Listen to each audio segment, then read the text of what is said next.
Hello,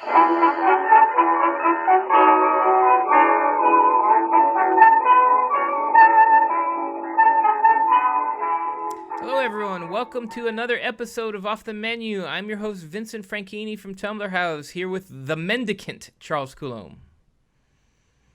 Mendicant? Right. You mean like I beg for a living? Sometimes, yeah. I'm asking for money so I can eat. Is that what you're saying? Yes. Now, who is the object of my begging then? My audience? My publishers? My editors? Who? All of the above? People who you think owe you money. Oh, cut to the quick. I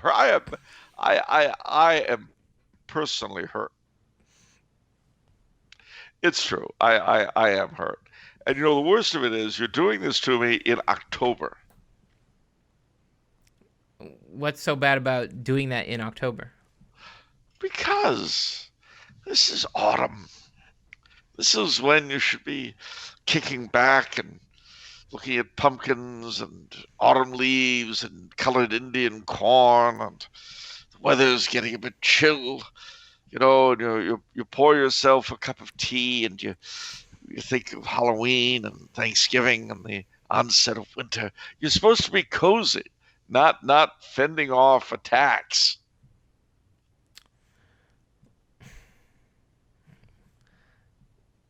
One should be thinking of hostilities. One should be thinking about turkey stuffing. I mean, Mendicant's not so bad. I mean, we have a lot of Mendicants over here now in California, and personally, you know, I'm grateful because I've made so many new friends in our local community. We're reinventing community. You see, you know, we're not shut up in houses anymore. You know, everybody, you know, playing video games and watching their music television. We're out on the street. We're engaging with people. It's a more tight-knit community. You see? Oh, that's beautiful. That's beautiful. How often do you leave the tower to go out and circulate among the tent people under the overpass there? Well, I don't go over there, but we have some locals. We have some people pushing their bins around, and you know they stay at the parks, and then they're walking along the street to because they've collected cans and they're going to the recycling center to cash in. But you're always on the other side of the gate. So I can't talk to them? I can talk to them through the gate. It's your place. You do what you want. I can talk to them through the gate. Why can't I talk to them through the gate? You can do what you want. It's your gate. I guess you got Tyrone standing next to you with an AK-47. That might what's the word I want? Discourage people who wanted to talk to you about things you didn't want to talk about. Right. I mean, you're just trying to keep it a civil conversation. There's something about a 6'8" man clutching an AK-47 that does inspire civility. Right? Yes, I can't disagree with that. Well, speaking of which, as you know, we're getting closer and closer to Halloween and Thanksgiving, and that's getting your secretarial pool all agitated. Naturally. They're looking, well, there are a couple of things. One, I've been told to tell you not to forget that the annual picnic, the company picnic, should not be canceled because of COVID, since nobody's gone out since the COVID thing dropped on them anyway. Yeah. There's a definite fear that even though there's been no real outside contact, you're going to declare that because of COVID, there can't be a company picnic this year in the North Field outside the tower.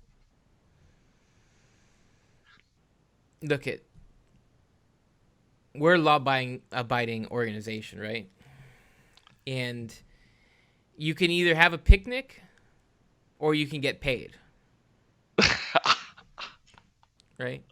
Oh, I like that. Well, look, I don't make the rules, okay? Newsom makes the rules, okay? You do what he says, and then you can have money. No, no, no, no, no. Not a single one of your employees has set foot outside the tower gates since the COVID lockdown. They're not going to get COVID from the picnic. That's insane. So how does COVID spread then? I mean, You have to have somebody who's got it. but you never know, though. Now you do know there's been no outside contact with the inside of the tower since March. Believe me, if anybody had COVID in your bloody encampment there, you'd know. But I mean, people have families, you see? I mean, Whom they haven't seen in months thanks to your strict policies. so, but we can't chance it. We've come so far, Charles. We Yes, can't I turn know. back now. You're not going to get. I like this one weekly Zoom meeting with your family deal you got going. They're not going to get COVID through Zoom. That's not how it works. All I'm saying is, I think it would really up their morale if you let them have the October annual family picnic. I mean, just for the people who are in the compound. I'm not suggesting you let them bring their wives and children in or their husbands or whatever. Okay, well, we'll discuss it in committee. Oh, well, that's the end of that story. But as it always is, when anything goes into any committee anywhere. But beyond that, I do have news of sorts. Sure. I'm here in deepest Austria, and I am plotting to do something I have not done in the past 3 years What? because I've been over here. What? I am going to get my hands on a pumpkin. They have pumpkins over there? They have pumpkins. They don't carve them, but they have them. I am going to get a pumpkin, and I'm going to carve a jack-o'-lantern for Halloween. There's got to be some people in Europe that do this. It's such a fun tradition. How could it not sort of leach over to Europe? Well, it has to some places, but I mean, it's as American as McDonald's. And McDonald's is in Europe. That's point taken. That's my point. But unlike McDonald's, Halloween is seen by a lot of people as being just a strict Americanization thing. But anyway, I get my hands on a pumpkin. If I manage to do it, I am going to carve a jack-o'-lantern. Okay. Cool. I've missed it. Which reminds me, have we gotten any questions for the Halloween show? Yeah, they are coming in. A lot of good questions, including like how to carve a jack-o'-lantern, which is interesting. Oh. And yeah, all sorts of questions. I'm marking them down. So, but keep sending them in. We could use more. Yeah, and Halloween is what day of the week this year? I thought it's Saturday. It's Saturday, so probably we should do our Halloween show, the Monday before. Yeah. So our Halloween show will be the 26th. Yeah. So. Monday the 26th. Yeah. All right. Well, that's good. All right. So moving on, we have a special request from a patron, from Thomas. He says, "Hi guys, just wanted to ask for prayers for the repose of the soul of my grandfather James, who died on the 18th, as well as for my grandmother Geraldine in her sorrow." So I don't know. Okay. Should we say Our Father, Hail Mary, Glory be? Yeah, and a eternal rest. Okay. In the Father, Son, and the Holy Ghost. Amen. Our Father who art in heaven, hallowed be thy name. Thy kingdom come, thy will be done, on earth as it is in heaven. Give us this day our daily bread, and forgive us our trespasses, as we forgive those who trespass against us, and lead us not into temptation, but deliver us from evil. Amen. Hail Mary, full of grace, the Lord is with thee. Blessed art thou amongst women, and blessed is the fruit of thy womb, Jesus. Holy Mary, Mother of God, pray for us sinners, now and at the hour of our death. Amen. Glory be to the Father, and to the Son, and to the Holy Ghost. As it was in the beginning, is now, and ever shall be, world without end. Amen. Eternal rest grant unto him, O Lord. May perpetual light shine upon him. May his soul and the souls of all the faithful departed, the mercy of God, rest in peace. Amen. And the Father, and the Son, and the Holy Ghost. Amen. Amen. Well, please pray for his grandfather and his grandmother, ladies and gentlemen.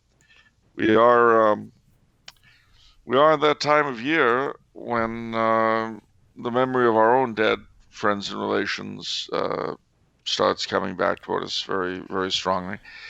You know, it's the cliche now. This is the time of year when the veil between the worlds grows very thin. Yeah. I looked that up online to see how many mentions there were of that. 25,000. Mm. So it qualifies as a cliche now.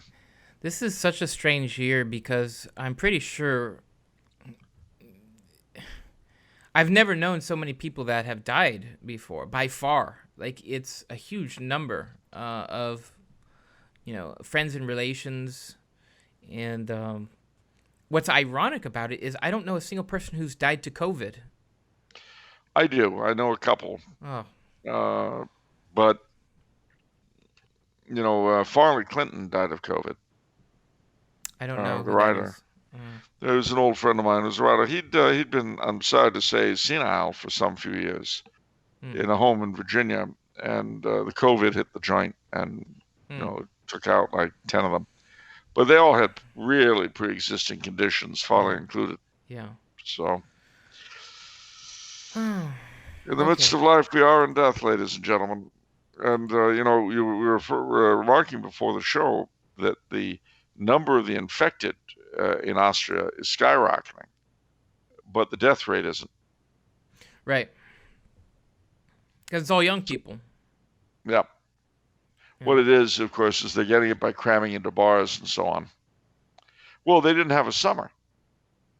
They were denied a summer. You know what young people are like. They, girls just want to have fun, and the same is true of boys. They want to get out and see people and do things, and they will ignore social distancing, and so they get COVID, but it doesn't mean that much for most of them. All right. Well, speaking of, I was going to do the memes, but the way the direction we've gone, it seems fitting. Time to plug a book. Since it is October and November is quickly approaching, the month of the Holy Souls, if I'm not mistaken, it is that time for Sean Leslie's Ghost Book, published by Tumblr House. One of the books I'm most proud to publish, because this is quite a wonderful book. Charles, what do you think about this book? Well, I brought it to your attention, and I wrote the foreword. So I don't know. I'm kind of confused. No, it really is a marvelous book. It's the best thing about ghosts from the Catholic point of view that I have ever read. It's a very satisfying book, in the sense that he presents a combination of theology and ghost stories. And the ghost stories are pretty well attested, very much alongside Catholic teaching, and very, very scary. Yeah. A lot of these ghost stories, they have a point, too. They coincide with the Catholic faith. As I think Sean Leslie says, you've got sacrament-seeking ghosts and ghosts that are repelled by the sacraments. So in an interesting way, these stories are kind of proof that the sacraments do things. They have an impact in the afterlife. So, yeah, wonderful book. So many wonderful ghost stories, and it's a very comfortable book, and of course, it has very much the flavor of interwar England. Because of course most of the stories are either English or Irish. Right. That's important to mention. Right. This was written turn of the century ish. No, it was written, I think, in the late 40s, early 50s. Oh wow. Okay. Of the last century. Um, and but nevertheless, it has very much that pre-war feeling. You know, the world of Agatha Christie and Chesterton and uh, Belloc Yeah. and P.G. Wodehouse. Yeah. The I picture castles in some of these really old homes, these old story houses for so many of these stories. So it's kind of got a timeless quality to it. Um, so we're plugging books. Another book to plug again is Blessed Charles of Austria, A Holy Emperor and His Legacy by Charles Coulombe. I'm moving on through that and more good stuff. It's one of, I think it's one of Charles's best. Absolutely. It's hard to pick my favorite of your books now. This is going so well. It's definitely up there. Oh But man. where are you at now? What's happening in the book? I am. I'm still on the Imperial Idea. I'm still on the Imperial Idea, which I just finished. The quote from Viscount Bryce. Oh yeah. Viscount Bryce, which is an epic quote on the role of an emperor, in which it kind of changes everyone's mind. You know, I'm gonna read that quote right now since I read it. This isn't Charles's writing, but he brings up such a nice quote that it really sticks with you. Let's see here. All right. Let's see here. The Pope, as God's vicar in matters spiritual, is to lead men to eternal life. The Emperor, as vicar in matters temporal, must so control them in their dealings with one another that they may be able to pursue undisturbed the spiritual life, and thereby attain the same supreme and common end of everlasting happiness. In the view of this object, his chief duty is to maintain peace in the world, while towards the church his position is that of advocate, a title borrowed from the practice adopted by churches and monasteries of choosing some powerful baron to protect their lands and lead their tenants in war. The functions of advocacy are twofold: at home, to make the Christian people obedient to the priesthood, and to execute their decrees upon heretics and sinners; abroad, to propagate the faith among the heathen, not sparing to use carnal weapons. And that's James Bryce from the Holy Roman Empire. And why I like this quote so much, why it sticks out to me so dramatically is, one is because of our current context with COVID. It says that the emperor must so control temporal matters that everyone may be able to pursue undisturbed the spiritual life. In California, we're not even close to that. You can't even do adoration inside. I mean, it's a huge violation of that guideline there. And well, that's because we're not enslaved by a monarchy, but living in a free republic. So that stuck out to me. And the other thing that always sticks out to me too is the job of the emperor and a king, which is to keep the peace. Well, we do that and then some now, don't we? Oh yes. But if you think about that, I mean, I think our attitudes have changed so much, where we don't just want the government to keep the peace. We are addicted to them like drug addicts and a drug dealer. Like, you have to give me my fix, otherwise I can't go on, government.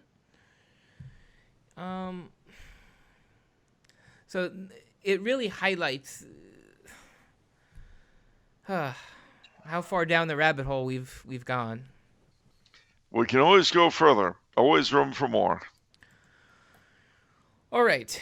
So get that book, get free shipping on your order. Send in a book review on any book you've read in that exists in the store. Get $5 off. So Now wait a minute. If they were to order, how much is the Blessed Carl book? Blessed Car, I think it's $27.95. So if you just order that book alone, you get free shipping and handling on your order. Is it void where prohibited? It is void where prohibited. I'm sorry. U.S. residents only. No COD? No CODs. Sorry, no CODs. But operators are standing by, so act now. While supplies last. While supplies last. Everything must go. Not an actor. Not an actor. All right. All right. Time for the memes of production. Nationalize the memes of production. For the common good. All right. We're going to start out with a picture submitted to me on Twitter from Matthew. And so let me share the screen with Charles so that he can see. And Charles, you can see, right? Yes. I can see. You can see. So, okay, Charles can see the picture. So now Matthew says, he prefaces this on his tweet saying, listening to Off the Menu got me like. And so can you walk us through this? I don't know if I understand what's happening here. Royalist Protestant, Royalist apologetics. So he's saying, I see. And then Papist presuppositions, and he gets scared. So yeah, for all of our listeners on audio on iTunes and Spotify, okay, Indiana Jones is represented by Royalist Protestant is represented by Indiana Jones. The golden head figure is Royalist apologetics. So you want the Royalist apologetics, but once you do that, once you get that, you're chased by a giant boulder of Papist presuppositions. And you're a scared Royalist Protestant running away.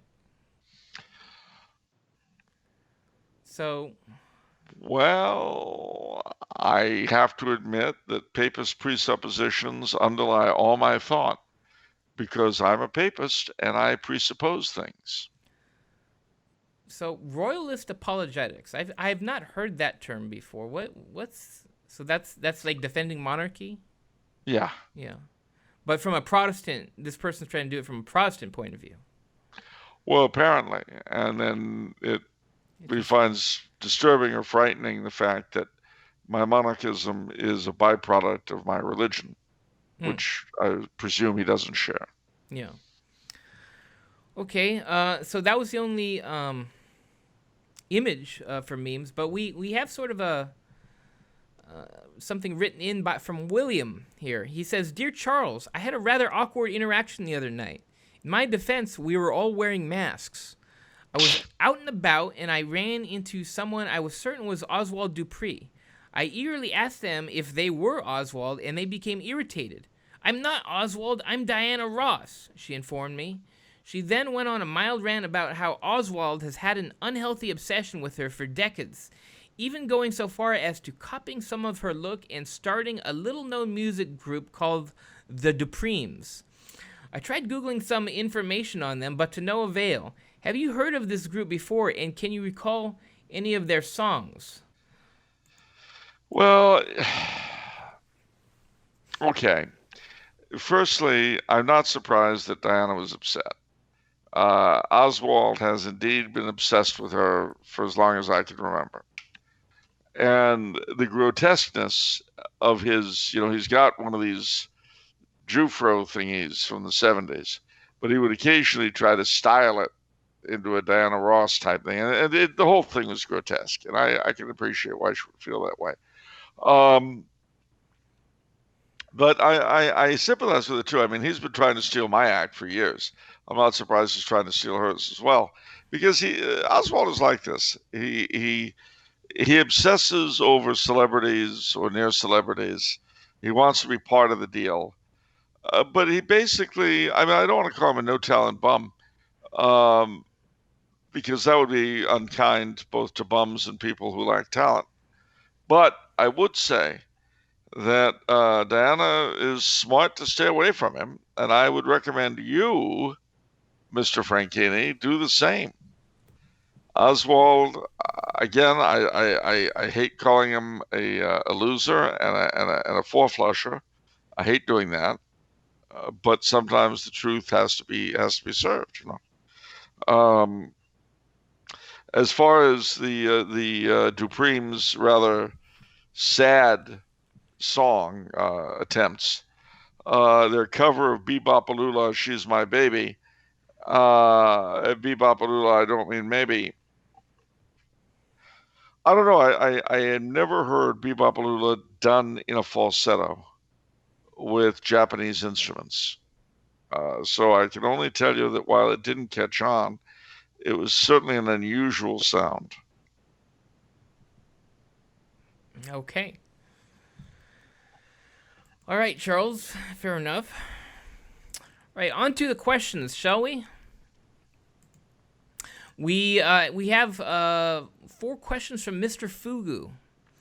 Ooh, that seems kind of fishy.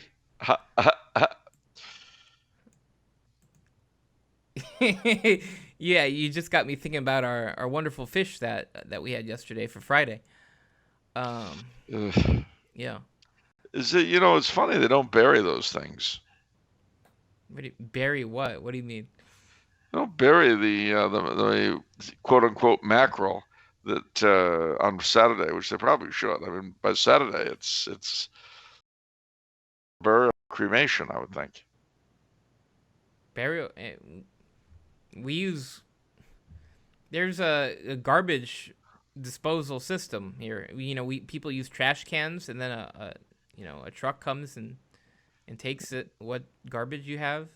How do you determine the difference? How do you determine when your quote unquote mackerel that started life as plain whitefish on Monday? Is that what you guys do in Austria? You just take your trash and then you just dig holes in the ground and then you bury it? No, my question for you is, what is the jumping off point from mackerel to rotten? That's not for me to decide. I leave that to the experts. Oh, I see. You mean the cook? Yeah. All right, fine. It's called the principle of subsidiarity. You want the king to do the cook's job? Is that it? Boy, wow, that's quite the. You kind of don't stick to your principles there, do you, Charles? I just read about it in the book. You were talking all about the king and subsidiarity, and he defers on matters, and wow, I guess in real life, just everything goes out the window.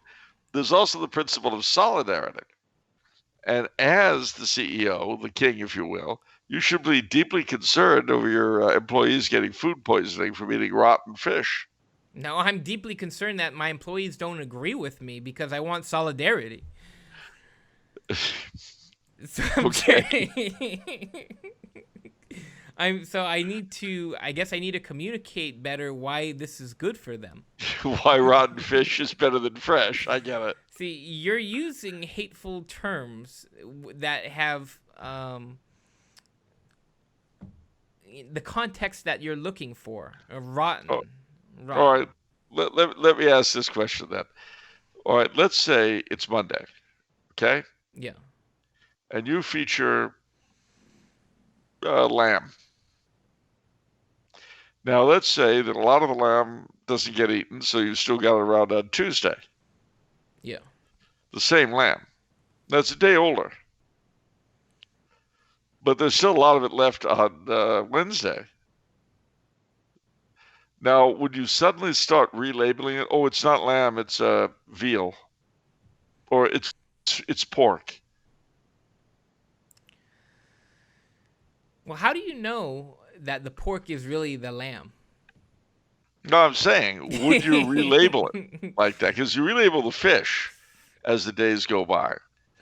So what starts out as whitefish on Monday is mackerel by Friday. Now, what I want to know is what the difference is between mackerel and at what point does the mackerel become so far gone even you won't serve it? That's really what I'm trying to get at. When there is a legal liability. All right. So, Are we gonna That's ask? the cutoff point. Yeah, yeah, you'd be sued over this one. Toss it. I don't know, boss. I think this would land you in court. Oh, all right, toss out that. Now this piece is still barely edible. I don't think they could charge you with this. I think you can still sell it. You can stick it out in the commissary. It stinks, but you should be able to keep it down. Nobody's gonna sue over this. Oh. Okay. You have to. I'm trying to control myself here. I have visions. I tell you, I have visions.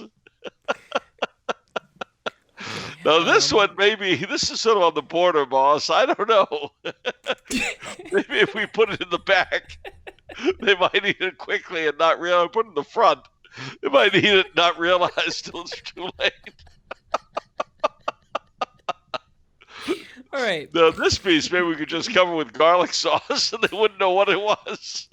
All right. All right. Okay. Question from Mr. Feelgood. Actually, he prefaces his questions and he says, "We need to form a coalition to root out communist plans. No longer shall we tolerate Marxists among the marigolds, Trotskyites among the tulips, Sandinistas among the shrubbery, and worst of all, Reds among the rhododendrons. More seriously, here are my questions. All right. To what extent is a particular group responsible for the actions and policies of their elites? For example, American Italians and Cosa Nostra, etc." Well, using that example, I would say that all Italian Americans are responsible.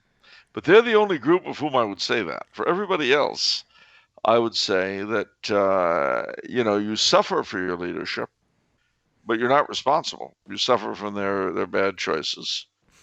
I also would say, honestly, that there is perhaps a more organic relationship between the sufferings of a people under bad monarchs than the sufferings of a people under bad elected leadership.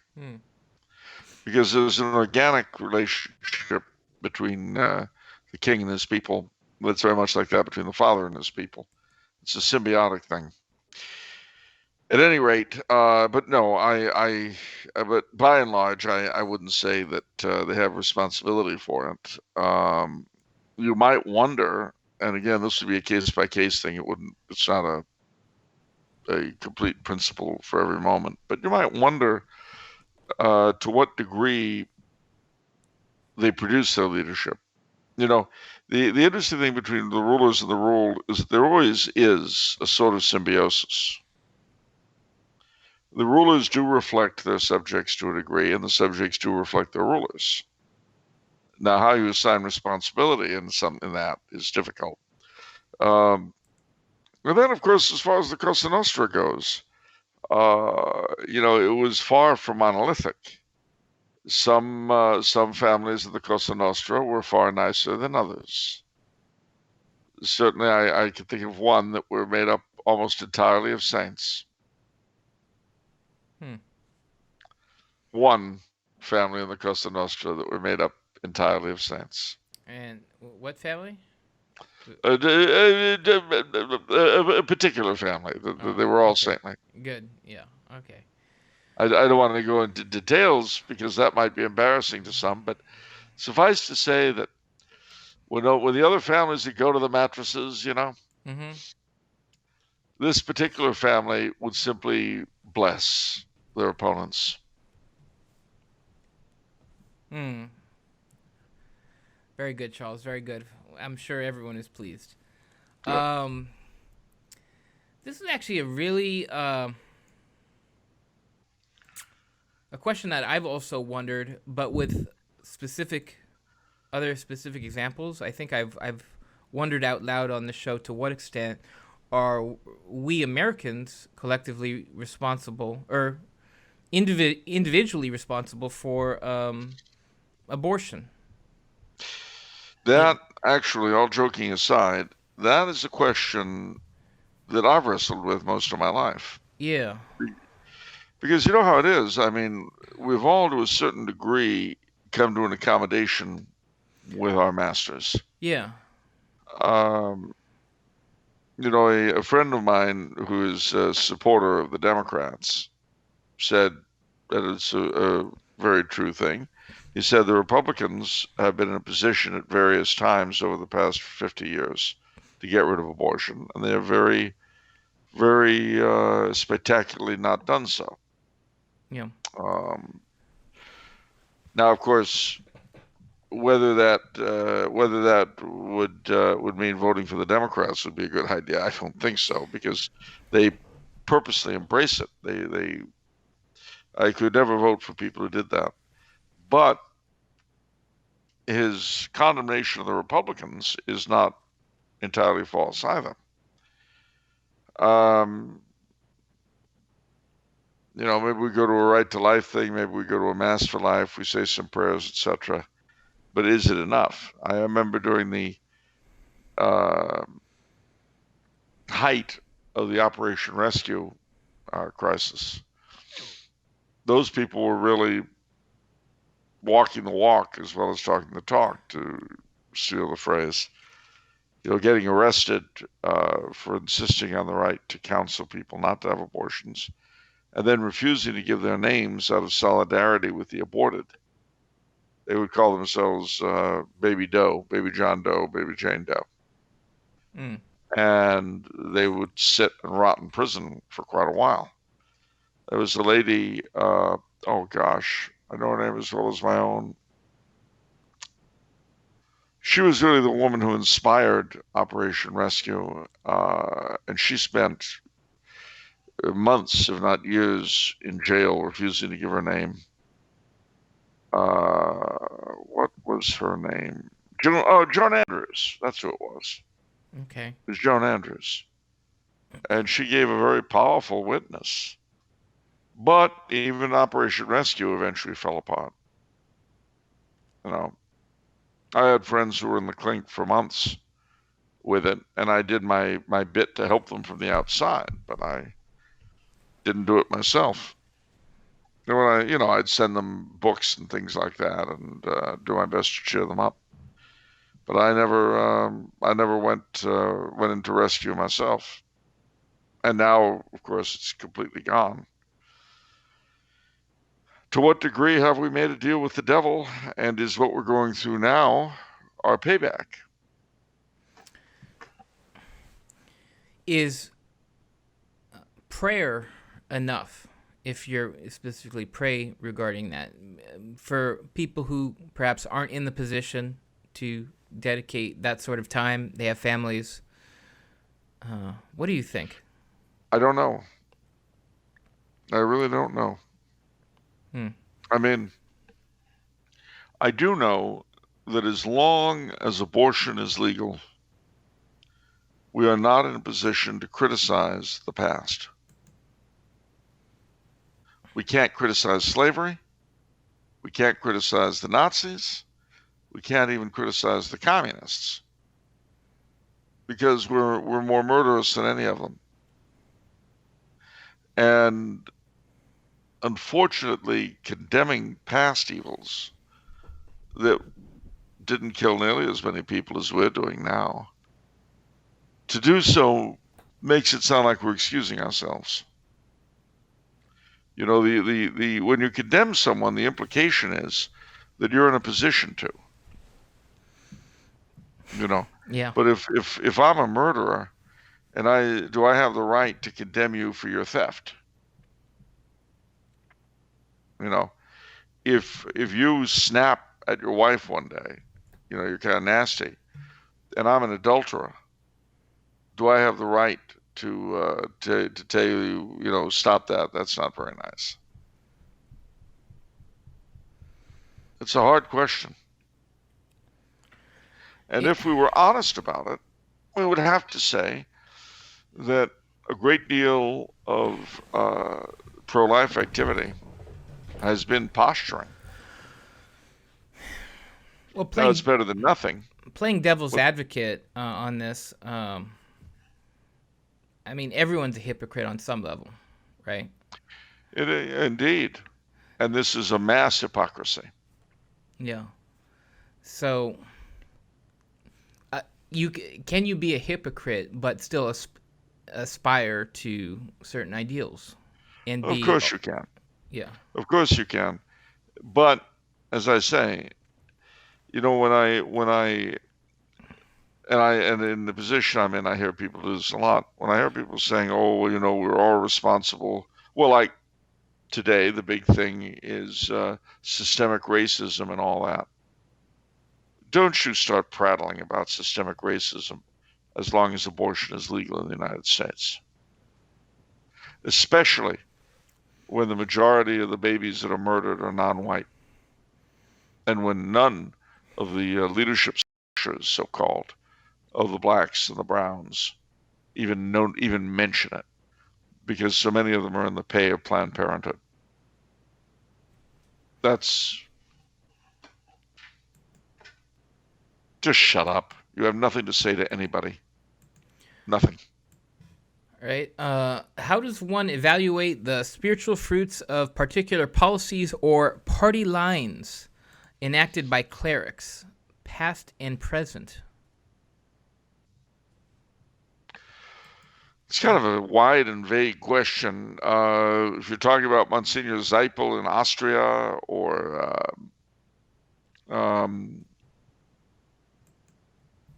someone like that, or I don't know, Father Coughlin, well, all right. If you're talking about someone like Father Drinan, who, when he was representative for Massachusetts in the 70s, was the biggest pro-abort in Congress, literally, a Jesuit priest. Him, not so much. And incidentally, it's Father Drinan, I believe, who is the reason why St. John Paul II forbade priests to hold public office. That's a pretty vague question, because you could say that about a lot of different things. Is the seamless garment a party line? Yeah. I would say so by liberal clerics. Yep. I can't. And a one that liberal clerics have supported is the Kennedy thing of I can't force my views on others. Well, isn't a law by definition forcing some view on someone else? Of course it is. That's stupid. See, somebody's views are going to prevail. Society is not this sort of vacuum of attitudes where everything's neutral. Society, by its nature, is dominated by attitudes of somebody. Yeah. Somebody's views are what dominate. If it's not your views, then it's somebody else's. It's just like, I always say there's no such thing as separation of church and state. Now, my church may be separated from the state, but the state does have a quasi-religious animating philosophy. Every state does. And that's why Pope Pius IX, in his Syllabus of Errors, condemned public education. You can infer from that is because there's no such thing as impartial education. No, none. And if you have a quote-unquote public education, you will have whatever ideology the masters of the public give you. We're seeing that now. I mean, high school kids come through school without any real knowledge of anything, but a lot of indoctrination. And it gets worse in college. And that's quote-unquote public schooling. Right. What we're talking about dovetails nicely into a question from Bobby, who says, "Hello, Vincent and Charles. As a victim of the modern American public schooling system, I dislike and distrust public school teachers as a principal. I can have some sympathy, as many are clueless victims of the system themselves.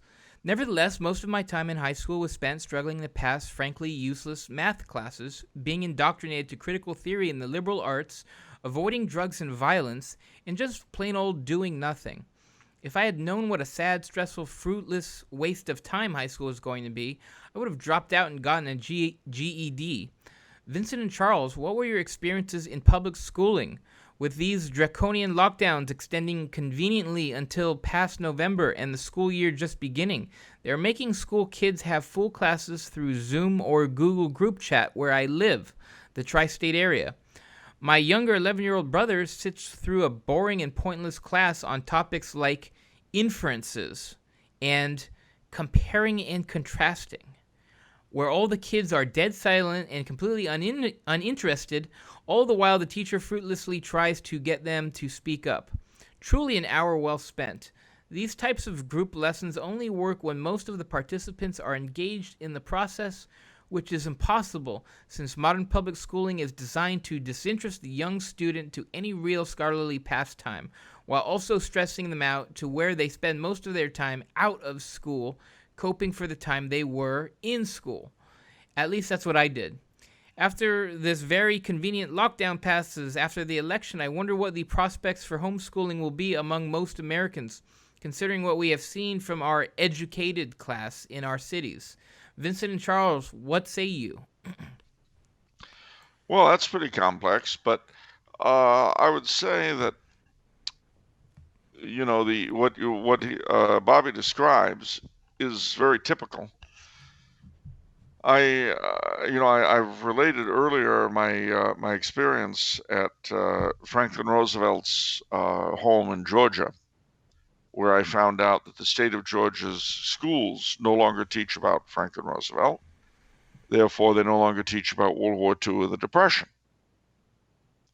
which led me to wonder, what do they teach them? Now, from my experience with both with my classmates here and with others I teach, they're not taught American history or any other kind of history. They're not taught American literature, and they're not taught civics. So basically, public education does not teach the basics of the country's culture. It just doesn't. So what good is it? My little joke to the ranger at the time was that if I were in charge of schools somewhere, I would subtract an hour from every real subject they don't teach. So in other words, it's 8 to 3 is the day. They still keep them from 8 to 3. Well, are you teaching history? Oh no, we're beyond. Okay, great. You let them out at 2. Are you teaching literature? Well, no. All right, great. You let them out at 1. Oh, what's that? They start at noon. They have an hour lunch starting at noon. So you let them out at noon. What about civics? You're teaching civics.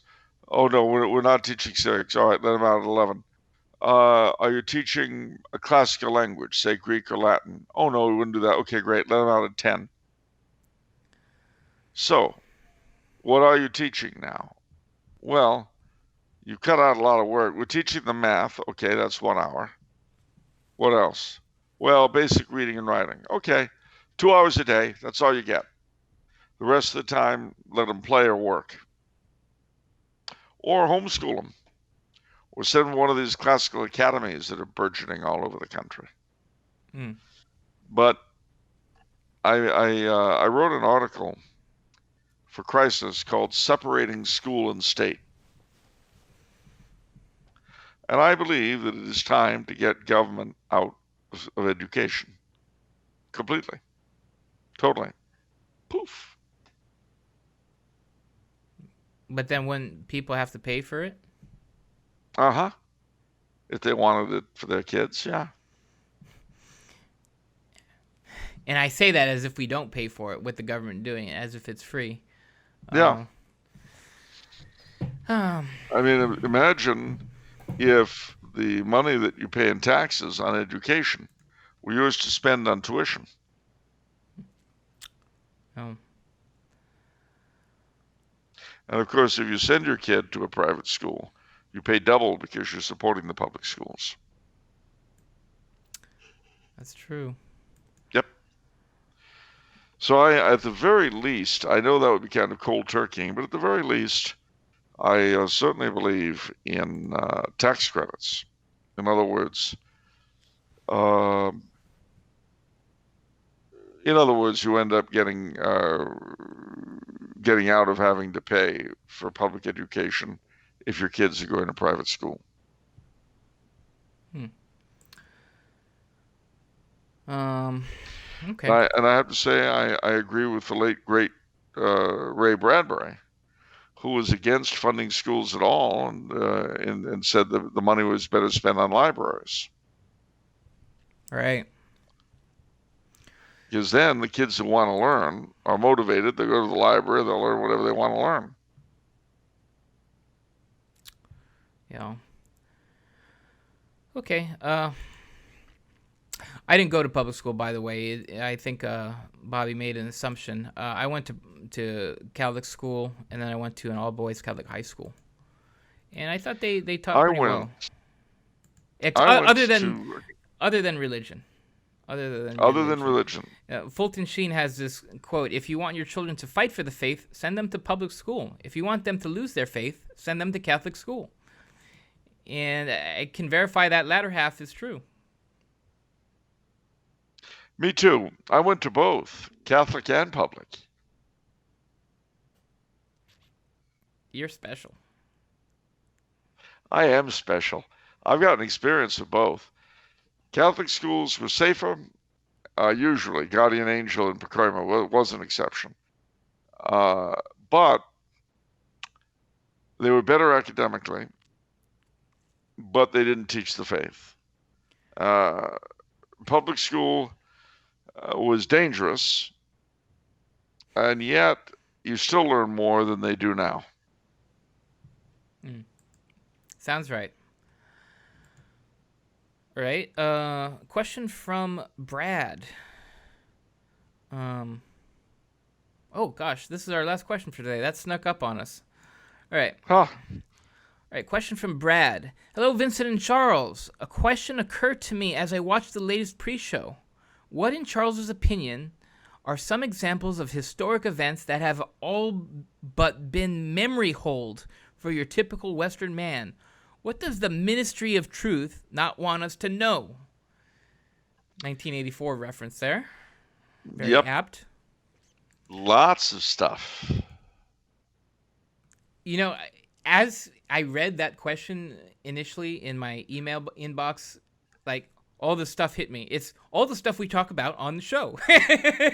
Well, yeah, it's literally pretty much. Because I mean, what did we just talk about?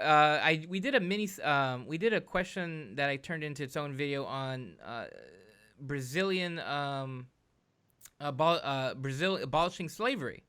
Yeah, and that has gone down the memory hole. That no one knows anything about that. And then I think it was last episode, maybe 2 episodes ago. Saint Peter Claver. Yep. No one knows about him and how he ministered to the slaves. And it occurred to me, anything that has to do with either Catholicism or monarchy, Catholics or monarchs, doing good when it comes to slavery automatically goes down the memory hole, because that means that they're good and that they're a force of good, and we know that isn't true. So that's impossible.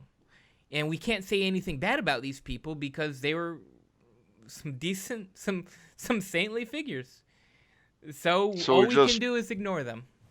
All we can do is ignore them. But there's a lot of stuff. I mean, the Loyalists, of course, in the Revolution get ignored. In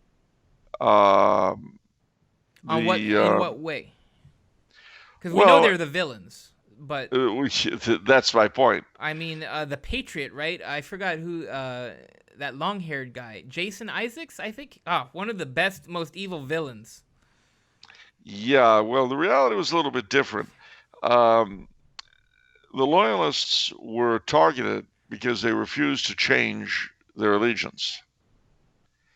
And what happened was, in various places, you had the towns taken over by these people who then insisted, well, we've got a new government now, and you've got to swear allegiance to it.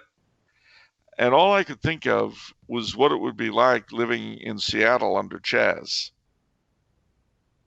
And that inspired me to put something on Facebook. We are all Tories now. Right. Because the country that they're trying to create with all of this drivel is not the country we've lived our lives in. Certainly not the older folk among us have. And I was reading a let me see if I can find it very quickly. There's a thing from Nathaniel Hawthorne called The Old Tory, in which he imagines himself to be a loyalist in Boston during the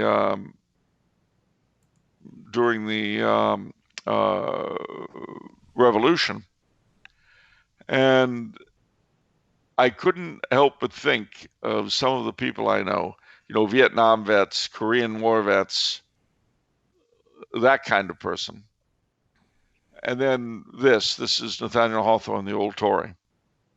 Well then, here we sit, an old, gray, withered, sour-visaged, threadbare sort of gentleman, erect enough, here in our solitude, but marked out by a depressed and distrustful mien abroad, as one conscious of a stigma upon his forehead, though for no crime.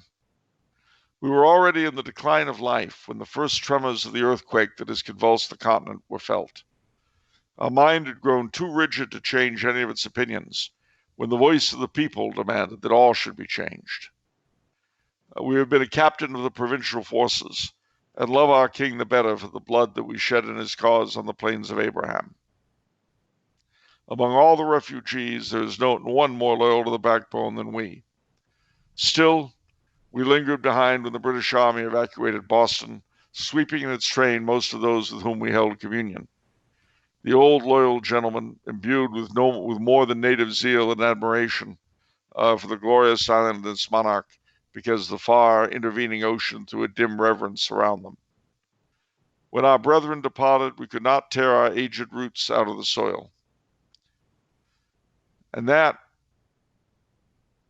when I see some of these old timers, vets, who fought for this country in various places, and I see them confronting Antifa and BLM and all the rioting and the stupidity, I think to myself, they must think, what the hell did I risk my life for? What did I shed my blood for? For these cretins? And that, we're all Tories now. But that's only on the good side, on the plus side. There's a lot of bad stuff that goes down the memory hole, too. We don't remember that the Nazis persecuted Catholics and the right wing and monarchists. We don't remember what the communists did at all. We don't remember the Gulag. We don't remember the fact that the Reds murdered more people than the Nazis did. And we don't remember what they did during the Spanish Civil War. We don't remember the Hungarian uprising and its bloody murder. We don't remember President Roosevelt giving away Eastern Europe at Yalta. And we don't remember President Eisenhower betraying our allies at Suez and Dien Bien Phu. We don't remember President Kennedy ultimatum to get out of Algeria and 1 million Frenchmen having to leave the country in 2 weeks, many of whose ancestors had been there for a century and a half and suddenly had to pack whatever they could into a suitcase and skedaddle. These are the things we forget to go down the memory hole.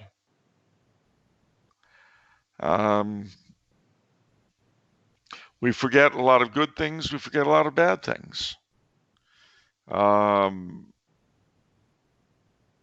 But whatever we forget for the purpose of making ourselves feel good about ourselves and about the course we've taken. Well, if you have to be that forgetful in order to feel good about what you're doing, maybe what you're doing really isn't all that good in and of itself. Maybe Maybe we need to reconsider some of our basic attitudes. Hard to believe though that might be.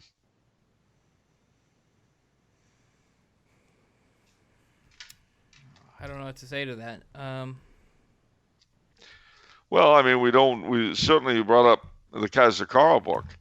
We really don't want to remember what President Wilson did to Europe or how he prepped the way for World War II. We really don't want to think about that. That goes down the memory hole. We don't want to think about the fact that the Spanish-American War was probably one of the most unjust things we've ever done. Down the memory hole. Why don't the Spanish people sort of use that as ammo, as unjust whitey walking over minority peoples? Well, they can't for the simple reason that they have their own PC, which throughout Europe you have this idea that colonialism was bad. So we went to war with Spain to deprive them of their last colonies. So we forget the fact that we picked an unjust fight. They forget the fact because they don't want to think about having owned Cuba and the Philippines and Puerto Rico. But then, if one were nasty and cruel, he would say, all of that aside, have the Philippines, Cuba, and Puerto Rico benefited by being separated from Spain? No. Well, no, they haven't. So you come down to a thing where nobody wants to say nothing about nothing. You know, another bunch who've gone down the memory hole What? are the Papal Zouaves. Oh, I sense a book plug. Well, it is a book plug, but only to the degree that the reason why they've gone down the memory hole is that neither the people they fought against nor the people they fought for want to remember them. Yeah, that's sad. That was one of the saddest moments on the show where you talked about the Pope having them just turn in their stuff, their clothes, their outfits. Yep. Yeah. You know, and one of the things I will always have a difficult time with Paul VI for was the shabby way that the Roman nobility, the black nobility, and the noble guards, the Palatine guards, were treated under him in 69 and 70. Very shabby. And I mean, and part of the problem you have is that very often clerics don't really treat the laity that serve them very seriously. They presume, but they don't really understand what the laity very often have to go through in order to serve the church. They just expect it. And then if they're not needed, well, all right, thanks a lot, bye-bye. If I had a dime for every horror story I'd heard about someone moving his family across the country to take up a job with a diocese that had been promised them, and then the diocese, when they get there, saying, well, we've changed our minds. What? Sold the house, quit the job to come here. You've changed your minds?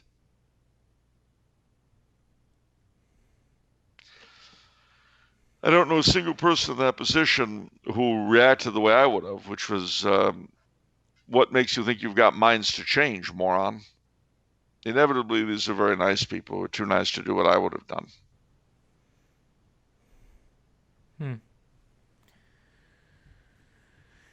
Well, the memory hole is a big place. We're thinking bad thoughts in the memory hole. What are good thoughts that are discarded? Out of good thoughts, out of what? What are good thoughts that are discarded down the memory hole? You know, because you said good thoughts. Well, yeah, there are a lot of good Because thoughts, like Christopher Columbus's achievements, like Father Serra's achievements, like the good things that the United States produced. Everything from the cocktail to the Broadway musical to the polio vaccine. In this orgy of self-hatred.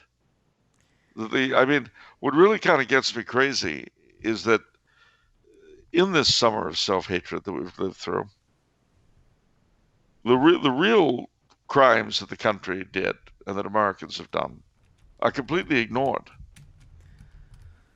But the good they've done is also ignored. What you have instead are these sort of weird trumped up charges that only serve as stepping stones to power for people who are not worthy of power. I mean, it's a little bit as if I said, you know what your problem is, Vinny? You know what your problem is, what? really? And this blots out whatever good you've done. You dye your hair. You're trying to hide your gray hair from people, so you dye it black. Well, there are doubtless things I could get upset at you about, but you don't dye your hair, Vinny. It's just not true. Yeah. So, again, the country is being attacked, and not just the country, but Western civilization is being attacked for non-existent crimes. Its real crimes are not mentioned, partly because the attackers are as much bound up with them as the people they're attacking. So it's all a mess. In the immortal words of Joseph de Maistre, speaking of messes, mess. Oh well. Anyway, immediately after the French Revolution, he said, "Since 1789, all history has been a conspiracy against the truth."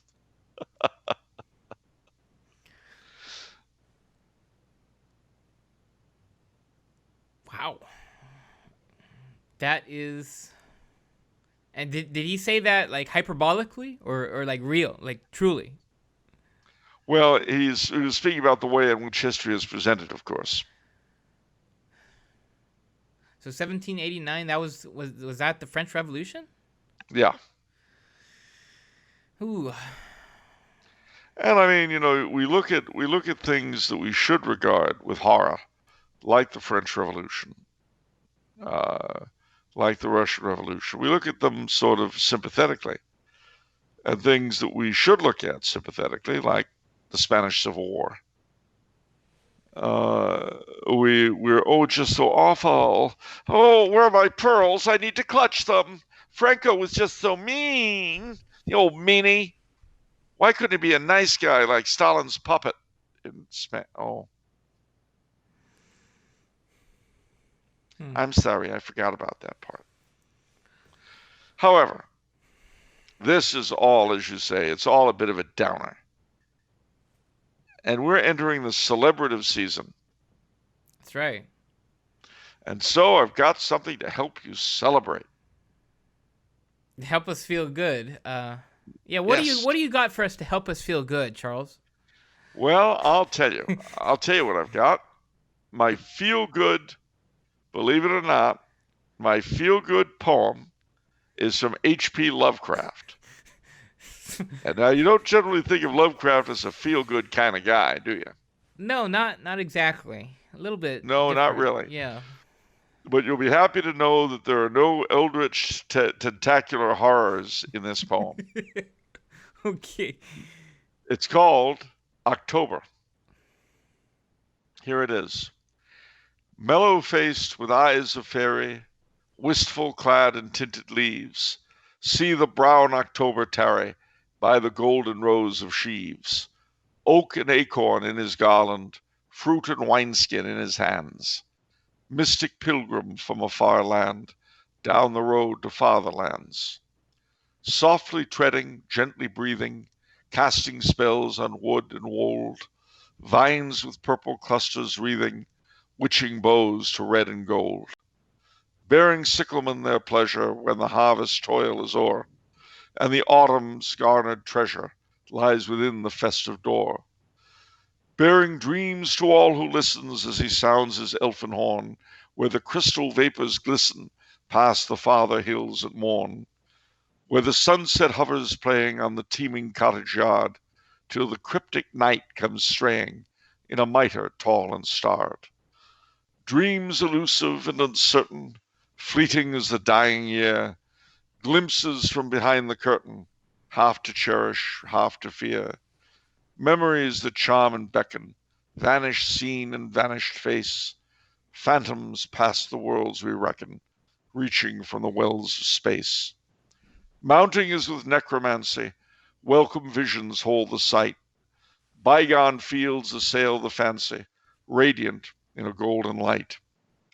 Ancient lanes lead cool and bending past remembered farms and byres, where the curling smoke ascending tells of happy autumn fires.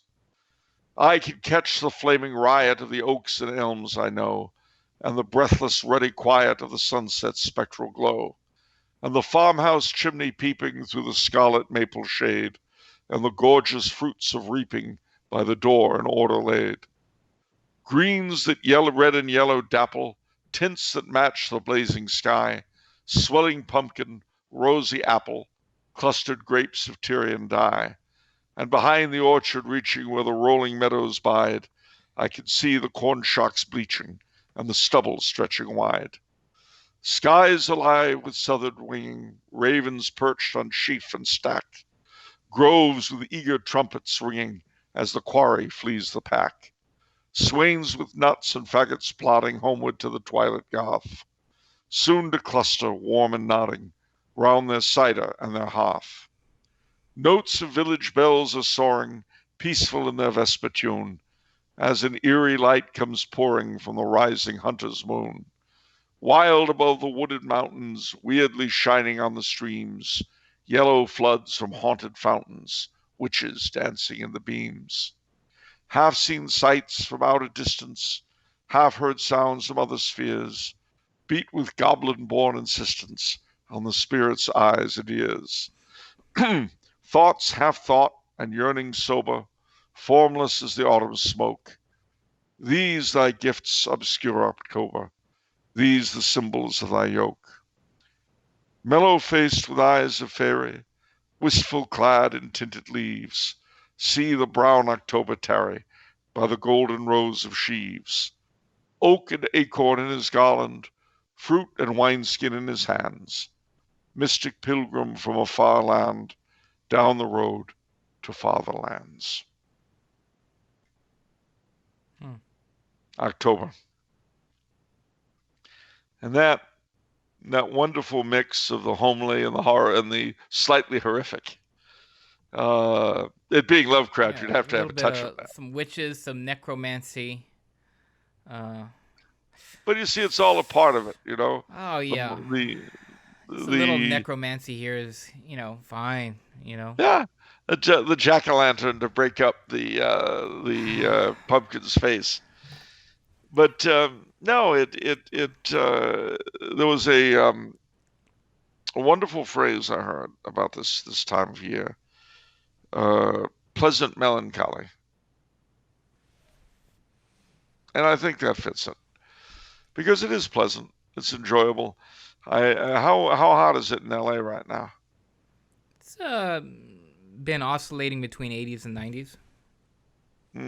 It's not so bad.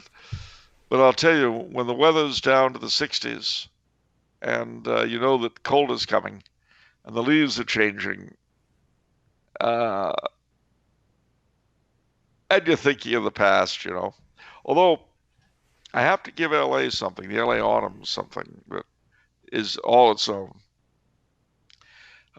Much as I love the autumn leaves and the pumpkins and the Indian corn and the scarecrows and all the wonderful stuff that accompany the autumn in the other places, there are two things that make the late autumn, November, December, and so forth, and into January even, in LA really, really particularly special for me.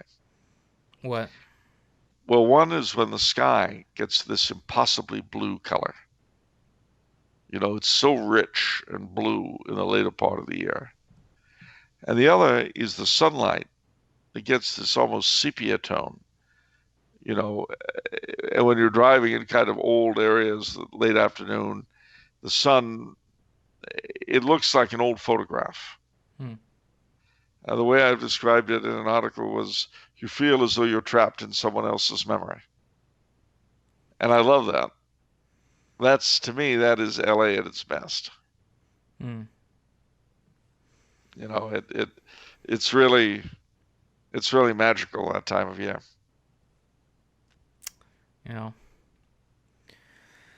Okay, that will do it for this episode. I hope you guys have enjoyed it.